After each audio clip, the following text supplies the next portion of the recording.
Well, I can confidently say I did not see that coming.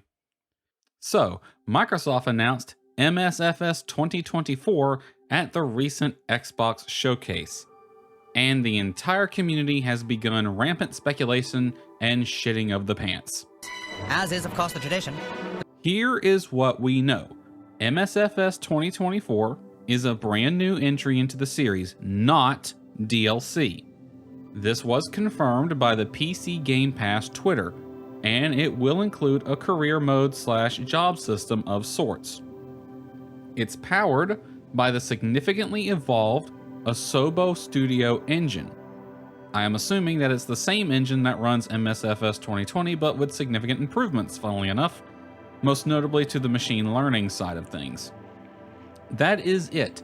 That's all we know at time of recording, which is a few hours after the trailer dropped. I expect statements from Asobo in the morning, given that it's a Sunday. Anything else you have read is assumptions and speculation on the part of the community, not confirmed. So please don't go losing y'all's shit over baseless claims made by people who are just as in the dark as you are. Let's talk about some things. First, I plan on doing a full trailer breakdown like I did with MSFS when it was announced. But for right now, I want to discuss the things being said and give my own opinion on all of it. First, I must say that I too am in the dark just as you are. Any speculation or theorizing I do over anything concerning this title is just that, speculation. I know no more than you, so keep that in mind as you watch or listen. Yes, this is apparently a new game, not DLC, at least according to the PC Game Pass Twitter. I have my own opinion on this, and I am somewhat disappointed. It feels a bit too soon for a sequel. Microsoft did say MSFS would be supported for 10 years, and we are currently only 3 years into that. I'm not as concerned about that as others though, and we'll see why later. As for add-ons, will they carry over? Or are we looking at repurchasing things that we already have? Again. Honestly, you need to talk to the add-on devs. Keep in mind that most add-ons are made by third parties. Microsoft and Asobo have no control or input on them.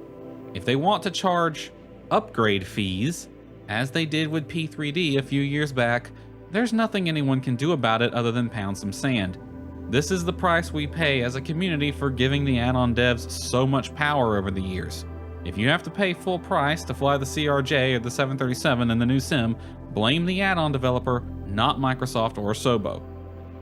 I will say, however, that if the official DLCs like the AN225 or the ATR are not free in this new sim, then shame on Microsoft and Asobo.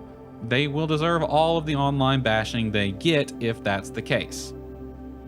This new game is using the same engine that runs MSFS, so I doubt there will be any real issues with porting add-ons anyway. The real worry is if add-on devs intentionally break their products and force you to buy updated versions. But our precious add-on devs would never do that. That would be unprecedented. Could you imagine someone like PMDG breaking their own products and forcing their customers to rebuy what they already own just to use it in a game that's 90% identical to the one they already have? I could never envision such a thing occurring. Now, has anyone noticed that this game is literally what we've all been wanting? Built-in career mode / job system, everything from rescue missions to VIP transport, cargo, research, firefighting, that's a lot. No mention of regular scheduled airline transports, but I would be surprised if that wasn't a thing. This is something that every flight sim desperately needs, but not one ever actually did. Yeah, Microsoft tried in the past with Flight, as did Dovetail with Flight Sim World, but we all know how those turned out. This, on the other hand, holy hell, this looks legit. I know we have third-party services like On Air, Neofly, and Aviatype, which is the one I use, but they all leave a lot to be desired. Having something like this built in is a completely different experience than an external system that's bound by the capabilities of an API. I'm definitely looking forward to seeing how this works. But this brings me to the point where I speculate.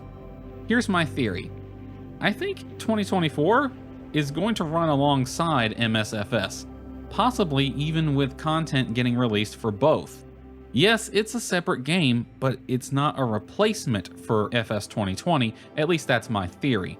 It wouldn't be unprecedented. Microsoft still maintains Minecraft Java Edition, though Bedrock is a thing. MiHoYo currently maintains both Genshin and Star Rail, and SES maintains both Euro and American Truck Sims. We no longer live in the days of single games ruling the roost. It's not uncommon for developers to have multiple games being actively developed and maintained, specifically with games that have long life cycles like FS or Genshin or ATS or even Dovetail's Train Sims. I have seen some people mention Overwatch 2 and Destiny 2 as reasons to be scared of this announcement, but let's be real, both of those were published by third-party publishers, not Microsoft, who is a first-party publisher. Most of the BS surrounding sequels like the two games mentioned is a result of their respective publishers, both of which have worse reputations than Microsoft. Also, Microsoft gets 30% of each sale on the in-game store. I doubt they would kill it all this quickly. That would be a short-term gain but a long-term loss. It would not surprise me if add-ons are backwards compatible, and even if one purchase gets you the add-on in both games. Side note, 30% is a bit much in all honesty, but I guess that's somewhat normal. Still a lot if you ask me, especially for DLC.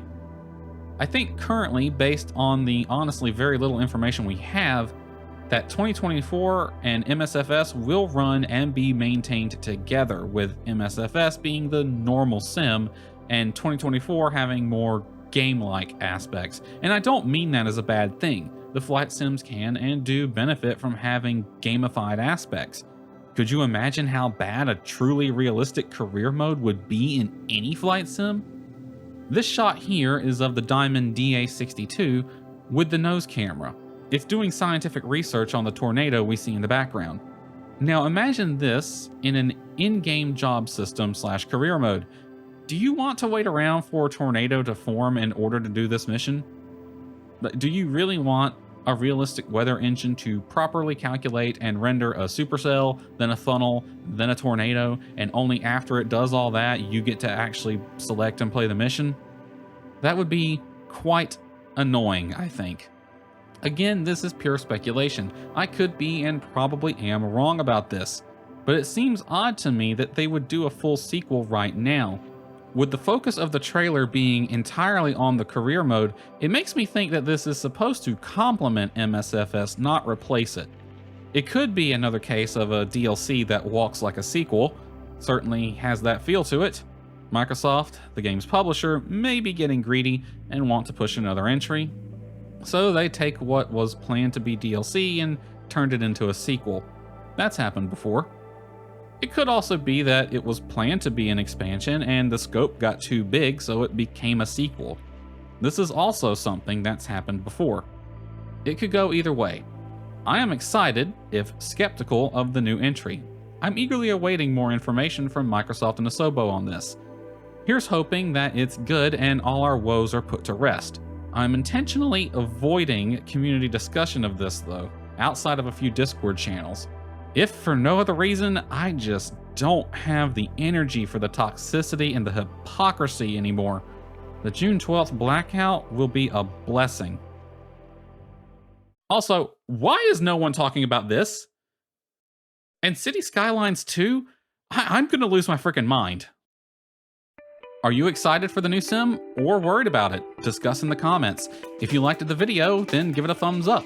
If you hated it, then give it a thumbs down. Either way helps.